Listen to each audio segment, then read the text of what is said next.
अच्छा, ये बुक है आपकी circuits and systems by K M. Soni, ठीक है। तो इसमें आप देखिए ये है continuous time and discrete time signals, ठीक है। To distinguish between continuous time and discrete time signal we will use the symbol small t to denote the continuous time independent variables and small n or small n t to denote the discrete time independent variable, ठीक है। अब आप ये देखिए, ये ऊपर वाला जो है ग्राफ ये हमारा कंटिन्यूस टाइम सिग्नल का ग्राफ है, ठीक है। और जो नीचे वाला हमारा ग्राफ है वो किसका है, डिस्क्रीट टाइम सिग्नल का, ठीक है। तो जैसा कि हम देख रहे थे कि भाई हमारा जो पहला लेक्चर था इसमें हम बेसिकली देखिए डिजिटल कम्युनिकेशन आप पढ़ रहे हैं, ठीक है। डिजिटल कम्युनिकेशन आपके 5th सेमेस्टर का सब्जेक्ट है। और इसमें हमने पहले लेक्चर में आपसे क्या डिस्कस किया था कि भाई डिजिटल कम्युनिकेशन होता क्या है, और डिजिटल कम्युनिकेशन और एनालॉग कम्युनिकेशन को हमने कंपेयर किया था, ठीक है। इसके बाद हम सेकंड लेक्चर में अपन ने किसकी बात करी थी, सैम्पलिंग थ्योरम की, ठीक है। तो दो टर्म्स अपन इस्तेमाल कर रहे थे, कंटिन्यूस टाइम सिग्नल और डिस्क्रीट टाइम सिग्नल। तो हमने उसमें ये देखा था बेसिकली कि डिस्क्रीट टाइम सिग्नल हम ज़्यादा इस्तेमाल क्यों करते हैं, है ना। और कंटिन्यूस टाइम सिग्नल और डिस्क्रीट टाइम सिग्नल को मतलब के बीच में रिलेशन जो था बेसिकली हमारा उसमें किसमें था, सैम्पलिंग थ्योरम में, ठीक है। अच्छा, सैम्पलिंग थ्योरम में बेसिकली हमने कई चीज़ें और भी देखी थी कि भाई कितना कंटिन्यूस टाइम सिग्नल का सैंपल हमको लेना पड़ता है तो हम डिस्क्रीट टाइम सिग्नल में उसको कन्वर्ट करके उसको फिर ओरिजिनल सिग्नल को रिप्रोड्यूस कर सकें। अच्छा, कितना सैंपल हमको लेना पड़ता है कि कंटिन्यूस टाइम सिग्नल का कंप्लीट रिप्रेजेंटेशन हमारे पास हो जाए, पूरा का पूरा हम रिप्रेजेंट कर सकें, उसका कितना सैंपल वगैरह हमको लेना पड़ता है। अच्छा, उसमें कुछ टर्म्स इस्तेमाल होते हैं, कंटिन्यूस टाइम सिग्नल और डिस्क्रीट टाइम सिग्नल। तो मैं चाह रहा था कि इन टर्म्स को अपन थोड़ा सा देख लेते, तो उसको फिर आगे जब जब ये यूज़ होगा थोड़ा उसको देख समझना आसान होगा, ठीक है। तो अपन आगे देखते हैं। अब इसमें आप देखिए, ठीक है, फर्स्ट वाला क्या है आपका, कंटिन्यूस टाइम सिग्नल का ग्राफ है, देखिए कंटिन्यू है, ठीक है, पूरा कंटिन्यू जा रहा है। डिस्क्रीट टाइम सिग्नल में क्या हुआ, देखिए हल्का हल्का हल्का हल्का हल्का की जगह पे क्या हुआ, ब्रेकेज है, ठीक है। थोड़ा लिया थोड़ा लिया थोड़ा लिया थोड़ा लिया, है ना, उसको अलग अलग भागों में इन्होंने क्या कर दिया है, तोड़ दिया है, ठीक है, सैंपल्स ले लिया बेसिकली, ठीक है। मैं इसका इमेज आपको अलग से सेंड भी कर दूंगा, ठीक है। और ये बुक है आपकी बेसिकली के.एम. सोनी, इसमें मेरे को ये मिला सर्किट्स एंड सिस्टम्स की, ठीक है। अच्छा, इसके बाद एक आध टर्म अपन ने और यूज़ किया था, जैसे कि जो अपन कई बार इसमें इस्तेमाल कर रहे हैं वो है जैसे मॉड्यूलेशन, है ना। तो जैसे पल्स मॉड्यूलेशन है, एम्पलीट्यूड मॉड्यूलेशन है, डेल्टा मॉड्यूलेशन है, बार बार एक टर्म आपका इस्तेमाल हो रहा है मॉड्यूलेशन। तो मैं ये भी चाह रहा था कि थोड़ा सा आप समझ लें कि भाई मॉड्यूलेशन बेसिकली होता क्या है, ठीक है। तब क्योंकि ये टर्म बार बार आपका इस्तेमाल होगा, थोड़ा सा आपको आइडिया उसका होना चाहिए, ठीक है। तो ये बेसिकली बुक है आपकी, मेरे को मिली है JB. Gupta, electrical and electronic measurement and instruments में। तो इसमें ये टॉपिक मेरे को दिखा है मॉड्यूलेशन, ठीक है। तो इसको अपन देखते हैं क्या दिया है। At audio frequency 20 hertz to 20 kilohertz the signal power is very small and therefore cannot be fed to the antenna for communication purpose. यानी कि क्या, जब हमारी ऑडियो फ्रीक्वेंसी जो है वो 20 हर्ट्ज से 20 किलो हर्ट्ज तक की होती है, ठीक है। तो हमारा जो सिग्नल पावर होता है वो इतना कम होता है कि उसको हम एंटीना में कम्युनिकेशन के तौर के लिए हम उसको इस्तेमाल नहीं कर सकते, ठीक है। The radiation of electrical energy is possible only at high frequencies that is exceeding 20 kilo hertz. अच्छा, रेडिएशन यानी कि एक जगह से दूसरी जगह उसको हम सेंड कर रहे हैं, है ना, रेडिएट कर रहे हैं इसको कहते हैं, ठीक है। तो इलेक्ट्रिकल एनर्जी का रेडिएशन कितनी फ्रीक्वेंसी पे पॉसिबल है, 20 किलो हर्ट्ज से ज़्यादा, है ना। जब हमारी जो ऑडियो फ्रीक्वेंसी है वो 20 किलो हर्ट्ज से ज़्यादा होगी तभी हम उसको रेडिएट कर सकते हैं। और यहाँ पर कितनी फ्रीक्वेंसी की हम चर्चा कर रहे हैं? 20 हर्ट्ज से 20 किलो हर्ट्ज तक की, ठीक है। अब इसमें आगे देखते हैं, the high frequency signals can be transmitted over long distances से thousands of kilometres with comparatively small power, ठीक है। तो अच्छा क्या होता है देखिए, जैसे सिग्नल्स वगैरह होते हैं, अच्छा आप लोग देखते हैं जैसे कि भाई क्रिकेट मैच वगैरह होते हैं।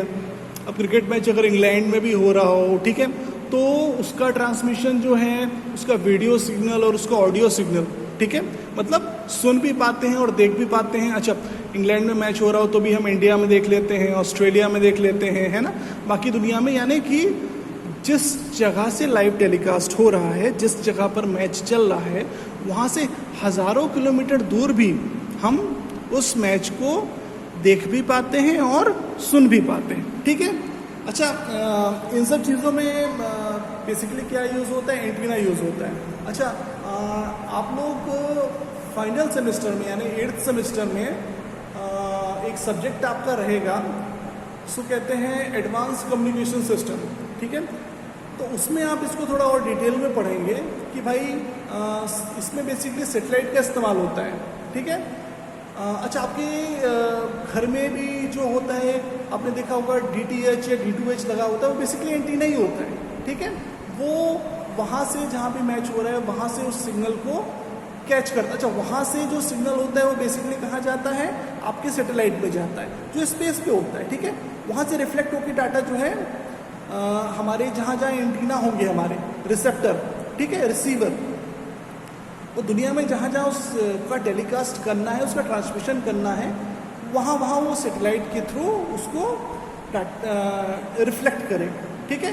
तो भाई इंग्लैंड में मैच हो रहा है, हम इंडिया में देख पा रहे हैं, ठीक है, तो वो तो वहाँ से हज़ारों किलोमीटर दूर है ना, तो वहाँ तक उस डाटा को उसने पहुँचा दिया, ठीक है। अब कैसे पहुँच रहा है थोड़ा देखते हैं इसमें। अच्छा इसके बाद क्या है? Apparently, for proper transmission of intelligence, some means must be devised which will permit transmission to occur at high frequencies, while it simultaneously allows carrying the intelligence contained in the audio into the audio frequency. अच्छा क्या दिया हुआ है? अच्छा which will permit to occur at high which will allows the carrying the अच्छा इसमें basically क्या है कि भाई ऑडियो फ्रीक्वेंसी में जो हमारा सिग्नल है उसको हम अधिक फ्रीक्वेंसी में भेज पाएँ एक जगह से दूसरी जगह में, ठीक है। वो कैसे भेज पाएंगे आगे हम देखते हैं इस चीज़ को क्या है। This is achieved by super imposing electrical audio signal on a high frequency wave called the carrier wave. अच्छा कैरियर वेव में हम बेसिकली क्या करते हैं भाई, देखिए हमारा है ऑडियो सिग्नल, ठीक है, इलेक्ट्रिकल ऑडियो सिग्नल, उसको हम बेसिकली क्या करते हैं एक हाई फ्रीक्वेंसी वेव में सुपर इम्पोज करते हैं, है ना, उसको उसके ऊपर सुपर इम्पोज करते हैं। अच्छा जो हाई फ्रीक्वेंसी वेव है उसको हम क्या बोल रहे हैं? Carrier wave. कैरियर का मतलब जो एक जगह से दूसरी जगह किसी चीज़ को लेके जाए, यहाँ पर वेव को लेके जा रही है। The resulting modulated wave inherits all the characteristic of the audio signal. अच्छा अब जो वेव बनी देखा आपने, अपने क्या वेव थी? ऑडियो वेव थी, उसको हमने किस में वेव सुपर इम्पोज किया? कैरियर वेव में, ठीक है। अच्छा ये जो वेव मिलके जो बनी है इसमें ऑडियो सिग्नल के सारी कैरेक्टरिस्टिक्स होगी। अच्छा अब ये मॉड्यूलेशन का 2 नंबर का आपका ये क्वेश्चन आ सकता है कि व्हाट इज मॉड्यूलेशन। क्या दिया है? The process of superimposition of audio signal over carrier wave is called modulation. यानी कि ऑडियो सिग्नल को कैरियर वेव में सुपर इम्पोज करने के प्रोसेस को हम क्या बोलते हैं? Modulation. After modulation this wave can be fed to the antenna and intelligence can be transmitted over long distance. यानी कि इसके बाद जो डाटा है उसको हम काफ़ी दूर दूर तक ट्रांसमिट कर सकते हैं। The carrier waves are of constant frequency and travel through space with a velocity of light. अच्छा कैरियर वेव जो होता है उसकी फ्रीक्वेंसी जो होती है वो कांस्टेंट होती है और स्पेस में वो किस वेलोसिटी से ट्रेवल करता है? लाइट की वेलोसिटी क्या होती है? वो 3 × 10⁸, ठीक है।